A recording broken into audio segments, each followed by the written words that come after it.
Here on the Volkswagen Group stand, and we have the Audi e-tron prototype. And what we have here is actually the interior is going to be what we're interested in, as much as the white, the cream, and the grey is going to be. That's your curved screen, big head-up display, and then you also have the driver, the passenger side. Now you can't see it from the driver's side, so we'll scoot over to the other side.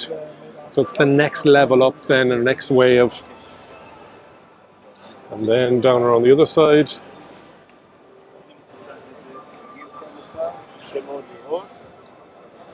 And what we have then is, this is the footage in the Faroe Islands, very much like the west of Ireland actually as well. So on the driver's side you can't see that, but that's a really good quality screen. Probably looks like a 12-inch screen, but you can see the curved screen there now. Beautiful. That is the e-tron prototype, and that's going to be the new screen and setup that's going to be inside the Q6 e-tron. So let's start off with a computer animation and go through each of the features that was premiered at the Q6 e-tron day at the IAA and Mobility in Munich. So you can see as we come in through the back passenger seats, we've got a couple of new things going on inside the Q6 e-tron. So they're calling it the digital stage and the interior. So you've got the MMI front passenger display on the right hand side. You've got an interaction light across the bottom of the windscreen, MMI panoramic display, and then you've got the multifunction steering wheel, smart door panel sensor as well, and a driver information cluster. So it's an integrated OLED curved display of the high resolution 11.9-inch screen behind the driver steering wheel, the virtual cockpit, and a 14.5-inch MMI touch display. So let's focus on that touch display, and it's calling it the Air operating system. So on the left hand side you'll always have the system bar, so the shortcut menu, then you'll have the content area, and then underneath then you'll have the air conditioning control. So the content area really is the only one that's going to change. You also have an intelligent voice control in the Audi Q6 e-tron. A lot of these voice controls are getting more intelligent, and it has 800 functions.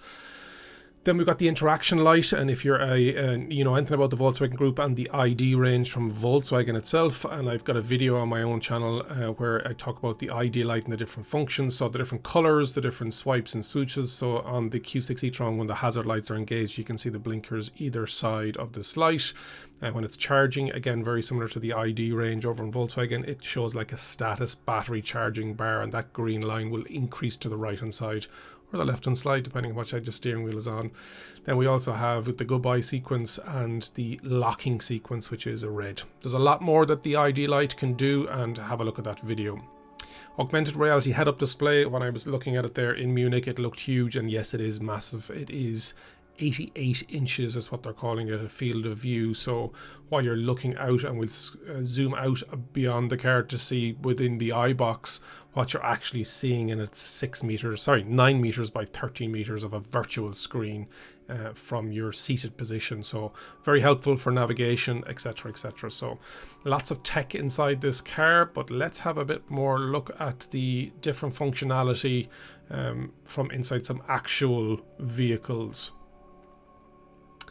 So what we have here is the lighter interior, different to what I had in Munich, and you can see there we've got that curved display, you've got that hexagonal steering wheel, kind of quad spoke or 4-spoke.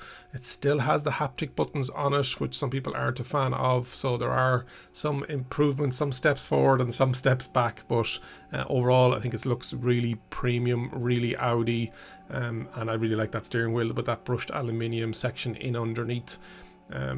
But yeah, lots going on here. Yeah, I like the shape, I like the fact, and I'm looking forward to driving it to see how it handles in hand.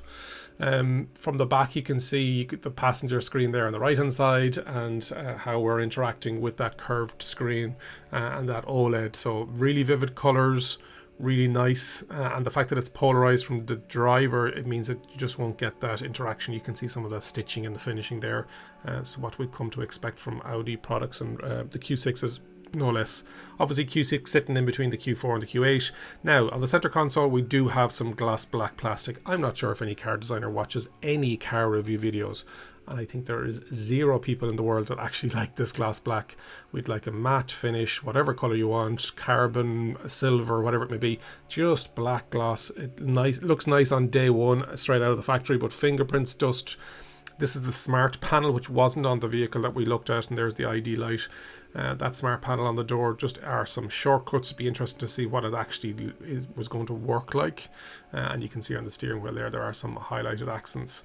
So the smart panel has the window operating buttons down on the horizontal, and then on the incline you can see your seat memory presets, your door mirror adjustments, etc. Some really nice looking seats. Again, I only briefly sat in it in Munich, so really looking forward to it.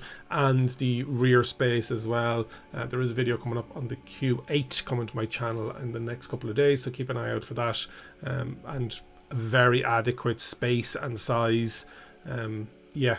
Would you need, this is going to be based on the new PPE platform, that is going to be the same as the Porsche Macan that's going to be coming out soon as well. A very large boot, very adequate, 40-20-40 rear seats, not a full flat but not bad, and you don't really get full flat when you have such bolstered and cushioned seats. Then in the actual driver infotainment cluster in the middle is what you're doing speed wise. On the right hand side you can see currently on phone options. On the left hand side then you're going to have your range with your battery in a kind of a horizontal bar format there, and underneath then it gives you percentage. Then if it's in navigation mode, you're going to see on the left hand side what signs you need to keep out for, and on the right hand side what lanes, etc. So your navigation menu.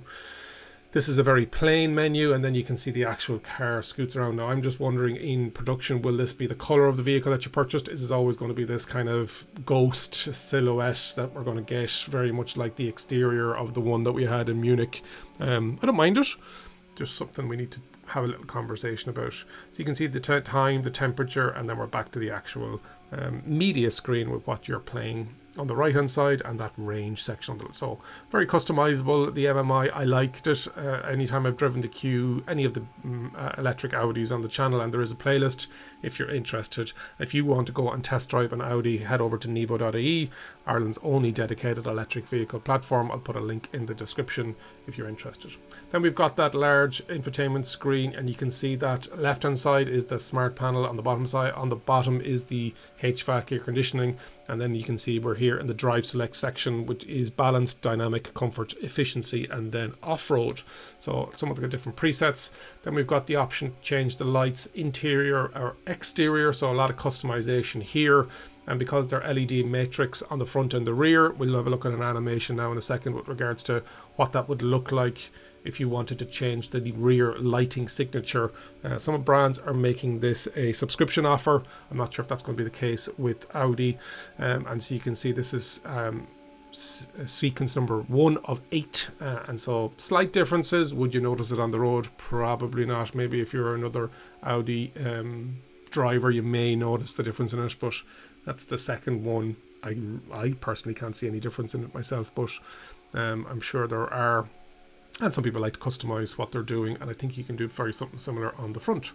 This is the climate control section, a bit more detail. You can have dual zone in the front, and then in the back you also have the option of putting in climate control. And for the rear passengers, you can direct where the fans are coming from. You can have it automatic on either side. So yeah, nice, and it's good to see it. You can sync it, and obviously you can bring it down to eco mode as well.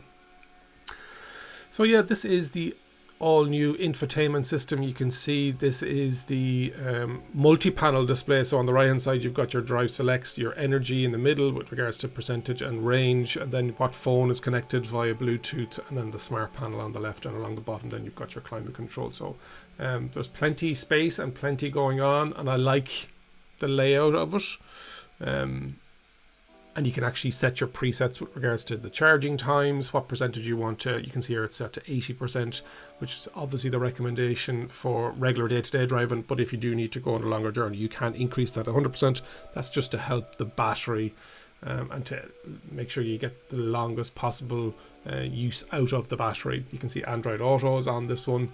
This is the passenger screen, and really good quality. And I know this is stock footage we're looking at now, but you could see from my initial video from the IAA Munich, it looked like really good quality, and the fact that you can't see it from the driver's side just helps with safety and security. So that is my look around the Q6 e-tron prototype. Jump into the comments, let me know what you think. Do you like it? Do you not like it? What do you like about it if you do like it? What don't you like about it if you don't like it? External wise, I like this white and grey. I know it's never going to come to market, like it's got white tyres, that's never going to happen. White alloys potentially, but again, not very easy to keep, but very iconic. And obviously very prototypey. The one that was in the Faroe Islands is slightly different. Remember, if you think an EV is for you, leave it to me and I'll review. Thank you very much for watching.